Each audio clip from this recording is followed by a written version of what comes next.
విడాకులు వచ్చే వరకు తాను సినిమాల్లో నటించలేనన్నారు తమిళ హీరో జయం రవి. వ్యక్తిగత జీవితం, విడాకుల వ్యవహారంపై చెన్నైలో ప్రెస్ మీట్ పెట్టారు. ఎన్నో రోజులుగా సహనంతో ఉంటున్నారని, వ్యక్తిగత విషయాలు ఎక్కడా మాట్లాడలేదన్నారు జయం రవి. ఇప్పుడు మాట్లాడాల్సిన సమయం వచ్చిందన్నారు.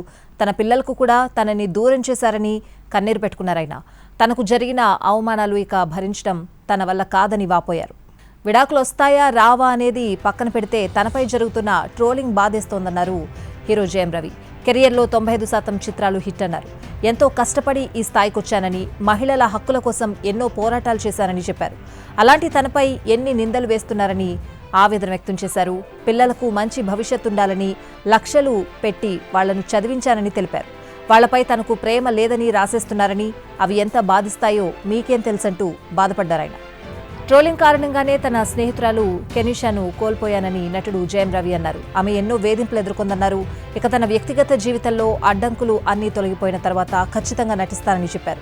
దానికి ఎంత సమయం పడుతుందో తెలియదని, కానీ అంతా మంచే జరుగుతుందని ఆశాభావం వ్యక్తం చేశారు. கண்டிப்பா தேவைன்னு சொல்லி அந்த படத்தை நான் எடுத்தேன். கஷ்டப்பட்டு பண்ணது நான். பெண்களுக்கு உரிமை இருக்கணும்னு சொன்னது நான் என் படங்கள்ல.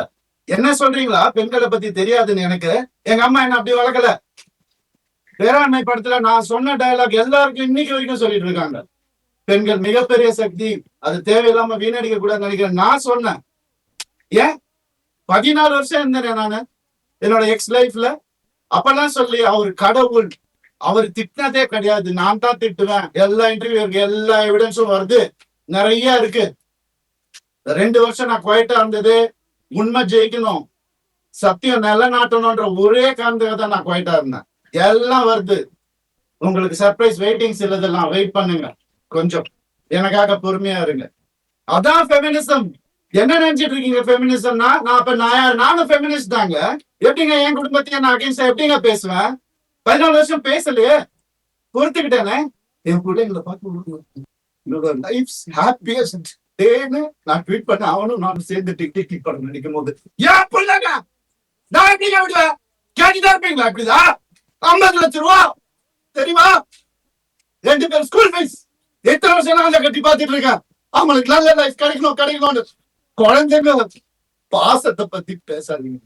யாருக்கும் எதுவுமே தெரியாது. டெய்லி நைட் உட்காந்து அவன் செஸ் கத்துக்கான். சின்ன பையன் டெய்லி உட்காந்து விளையாடுவான். அவங்க கிட்ட தோத்து போவேன் நான். படம் ஓடுமா இல்லையான்னு தெரியாது, இதை எப்படி எடுக்கணும்னு யாருக்கும் தெரியாது.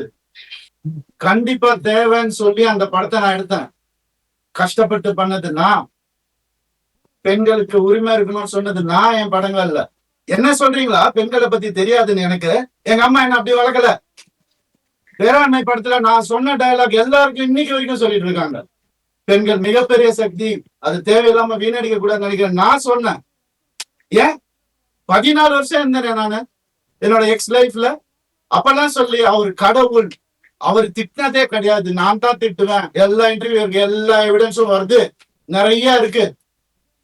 2 வருஷம் நான் குவைட்டா இருந்தது உண்மை ஜெயிக்கணும், சத்தியம் நிலநாட்டணும்ன்ற ஒரே காரணத்துக்காக தான் நான் குவைட்டா இருந்தேன். எல்லாம் வருது. உங்களுக்கு சர்ப்ரைஸ் வெயிட்டிங்ஸ் இல்லதெல்லாம் வெயிட் பண்ணுங்க, கொஞ்சம் எனக்காக பொறுமையா இருங்க. அதான் ஃபெமினிசம். என்ன நினைச்சிட்டு இருக்கீங்க ஃபெமினிசம்னா? நான் இப்ப நானும் ஃபெமினிஸ்ட் தாங்க. எப்படிங்க என் குடும்பத்தையே நான் அகைன்ஸ்டா எப்படிங்க பேசுவேன்? 14 வருஷம் பேசலையே, பொறுத்துக்கிட்டேனே. என் பிள்ளைங்களை பார்த்து